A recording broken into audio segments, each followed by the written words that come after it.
हे students, last time हमने बात की थी रॉबर्ट फ्रॉस्ट की एक पोएम की।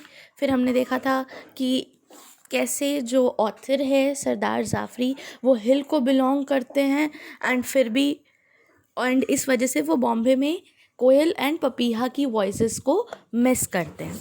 आगे चैप्टर में अब ज़्यादा कुछ नहीं बचा है, बस वो डिफरेंट एक्सप्लेनेशंस देते हैं, डिफरेंट पोएट्स की वो वर्ड्स लिखे हैं यहाँ पे।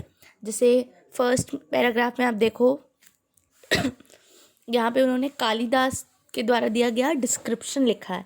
इन द स्लोअर मान the हावरिंग बee with balmy spoil of honey, the cuckoo with its melodious lilt, and the mango trees with stinging darts of swoop of thought kindling the flame of love। ठीक, तो इसकी deeper meaning में जाने की आपको ज़रूरत नहीं है।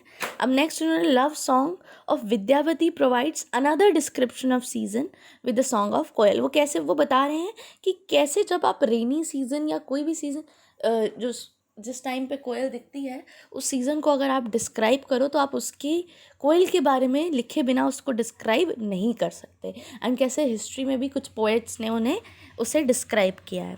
तो यहाँ वो लिखते हैं the season of spring ringing with the sweet bird song of cuckoo and the murmur of the wild बीज maiden with their dangling girdles and robed gleam of necklace on the blossom, their supple limbs wholly relaxed and the subdued by mighty strength of love, and nature by force the hearts of men।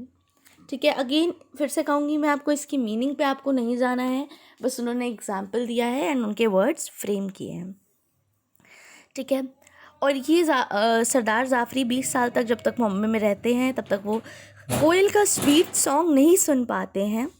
फिर उसके बाद finally 20 years बाद एक fine morning में 1962 जब वो Bomanji पेटेट road में relocate होते हैं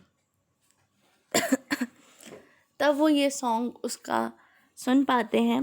एंड फिर उन्होंने उसको प्रोज में लिखा है, लिखते हैं remembering the mango groves of north India I had written in a nostalgic mood. Nostalgic means किसी को याद करने के टाइप्स में mood. There the papiha sings and the koel coos, shadows of those singing gardens linger on my heart. वो कहते हैं कि नॉर्थ इंडिया में जहाँ मैं रहता था वहाँ की मैंगो ग्रूव्स को याद करके मैं लिख रहा हूँ। वहाँ पे पपीहा गाया करते थे, कोयल कूकू किया करती थी, एंड उन गार्डन्स की जो शैडो है, मतलब छवि है, वो अभी तक मेरे दिल पर उतरी हुई है। Here was our bird of spring and love repeatedly going cuckoo। यहाँ पे हमारी बर्ड थी स्प्रिंग की एंड लव की। कौन है बच्चों? Bird of spring and love, koel. वो रिपीटेडली कुकू बोलते जाती है। I heard Keats reciting some of his finest line from Ode to a Nightingale। John Keats बच्चों बहुत famous poet, Ode to Nightingale उनकी पोएम की कुछ लाइन्स है। Though was not born for death, immortal bird, no hungry generation tread thee down। The verse I bear this passing night was heard in ancient days by emperor and clown। Again children, ये भी आपको इसकी meaning पे नहीं जाना है, बस उन्होंने ऐसे लिख दिया है याद दिलाने के लिए कि कीट्स ने भी कुछ कहा है बर्ड्स के बारे में।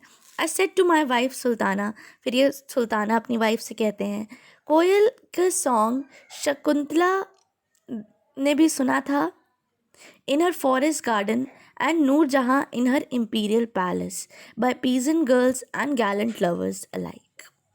वो कंबाइन करते हैं, वो कोयल को एज अ लिंक बताते हैं। बच्चों मैं स्लाइड चेंज करती हूँ। वो कोयल को एक लिंक बताते हैं, कहते हैं कोयल की आवाज़ वो आवाज़ है जो शकुंतला ने भी सुनी थी अपने फॉरेस्ट गार्डन में।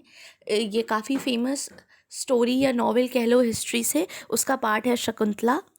एंड नूरजहाँ ने भी सुनी थी इम्पीरियल पैलेस से। ठीक है, नूरजहाँ मुगल प्रिंसेस। फिर वो कहते हैं ये पीजेंट गर्ल्स ने भी सुनी थी एंड गैलेंट लवर्स ने भी सुनी थी। Gallant lovers means brave heroic lovers, और पीजेंट गर्ल्स मतलब ये कोयल की आवाज़ ऐसी आवाज़ है जो सबने सुन रखी है। There is an interesting anecdote from Zen philosophy. अब ये जेन फिलॉसफी की एक बात बता रहे हैं. A Zen priest went to address a gathering. एक जेन एक आप कह सकते हो कम्युनिटी है, उसके प्रीस्ट एक गैदरिंग, कुछ लोगों को भाषण देने या एड्रेस करने जाते हैं. जैसे वो बोलना स्टार्ट करते हैं, एक बर्ड उड़ी, पर्च्ड ऑन द विंडो पे जाके बैठी एंड उसने गाने लग गई. इससे प्रीस्ट साइलेंट हो जाते हैं. प्रीस्ट साइलेंट हो जाते हैं. जब वो गा के चली जाती है तब वो कहते हैं the sermon is over. Means जो सर्मन होता है, जो भी वो डिलीवर करने आए थे मैसेज, वो अपना मैसेज नहीं डिलीवर करते, क्योंकि एक कोयल गाने लग जाती है, एक बर्ड गाने लग जाती है, तो वो कहते हैं, वो उसको गाने देते हैं शांति से. एंड जब वो गा लेती है तो कहते हैं अब मेरा मैसेज ख़त्म हो गया. मीन्स वो कहते हैं कि मैं, उनका ये कहने का तरीका है कि बर्ड कुछ कहे या कोई आपको कोई मैसेज दिया जाए, बात सेम ही है. लास्ट में वो कहते हैं leave the cuckoo alone to sing its song. Cuckoo को अकेला छोड़ दो, कोयल को अकेला छोड़ दो, उसको गाने दो, उसको परेशान ना करो. So this is the message from the poem. Thank you.